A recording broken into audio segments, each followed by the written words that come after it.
అమరావతి రాజధాని రైతుల సమస్యల పరిష్కారంపై వేసిన త్రిసభ్య కమిటీ సమావేశం జరిగింది. ఈ భేటీకి కేంద్ర మంత్రి పెమ్మసాని చంద్రశేఖర్, రాష్ట్ర మంత్రి Narayana, MLA Shravan Kumar, CRDA commissioner Kannababu హాజరయ్యారు. మంత్రి నారాయణ మాట్లాడుతూ గ్రామ కంటాలు, వీధి పోటు ఫ్లాట్లు, జరీబు, నాన్ జరీబు, అసైన్డ్ భూముల సమస్యలపై చర్చించామని తెలిపారు.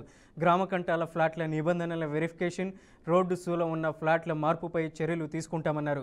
అసైన్డ్ భూముల సమస్యలపై కేబినెట్లో చర్చించి నిర్ణయం తీసుకుంటామని, ఆర్ఎండ్బి రోడ్లలో స్థలం కోల్పోయిన వారికి టీడీఆర్ బాండ్లు ఇస్తామని తెలిపారు. రైతులు ల్యాండ్ పూలింగ్కు సహకరించాలని అభినందిస్తూ నిబంధనల ప్రకారం ఉంటే 100% న్యాయం చేస్తామని స్పష్టం చేశారు.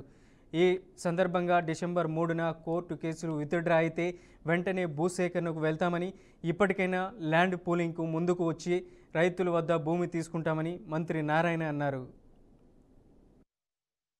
అమరావతి రాజధానిలో రైతుల సమస్యలు ఏదైతే ఉన్నాయో వాటిని తీర్చడానికి అటు కేంద్ర మంత్రివర్యులు చంద్రశేఖర్ గారు, శాసనసభ్యులు శ్రావణ్ గారు, నేను రైతులతో ఇప్పటికే 3-4 దఫాలు అని పిలిచి మాట్లాడటం జరిగింది. వీక్లీ ఆర్ బై వీక్లీ యాక్చువల్గా డిస్కస్ చేస్తాం. వాళ్ళు ఏదైతే సమస్యలు ఉన్నాయో ఆ సమస్యలు చెప్పడం, దానికి యాక్చువల్గా అధికారులు కూడా ఆదేశించి వాళ్ళకి టైం బౌండ్ కూడా పెట్టడం జరిగింది. ఈ టైం లోపల అది స్టడీ చేసి రిపోర్ట్లు సబ్మిట్ చేయమని.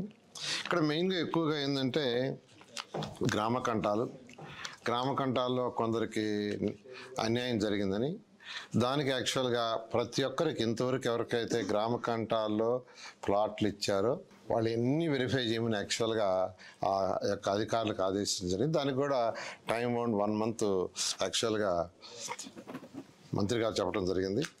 అదేవిధంగా జరీబు, నాన్ జరీబులో కూడా కొన్ని అలిగేషన్స్ ఉన్నాయి. ప్రతిదీ ఎవరికి ఇచ్చారో వాళ్ళందరికీ, ప్లస్ ఎవరైతే నాకు కావాలని అడుగుతున్నారో వాళ్ళు ఈ 2 కూడా వెరిఫై చేయమని చెప్పడం జరిగింది. అదేవిధంగా రోడ్ హిట్స్ ఆ రోజు కొన్ని ఫార్ములాస్ చేసి దాని ప్రకారం ఇచ్చారు. దానికి డీవియేషన్ చేసి ఎవరికన్నా ఇచ్చారని యాక్చువల్గా అవి కూడా వెరిఫై చేయమని యాక్చువల్గా ఆదేశించారు. అంతేకాకుండా కమర్షియల్లో కూడా మాకు ఇబ్బంది అని అంటే వాటిని స్టడీ చేయమని యాక్చువల్గా చెప్పడం జరిగింది.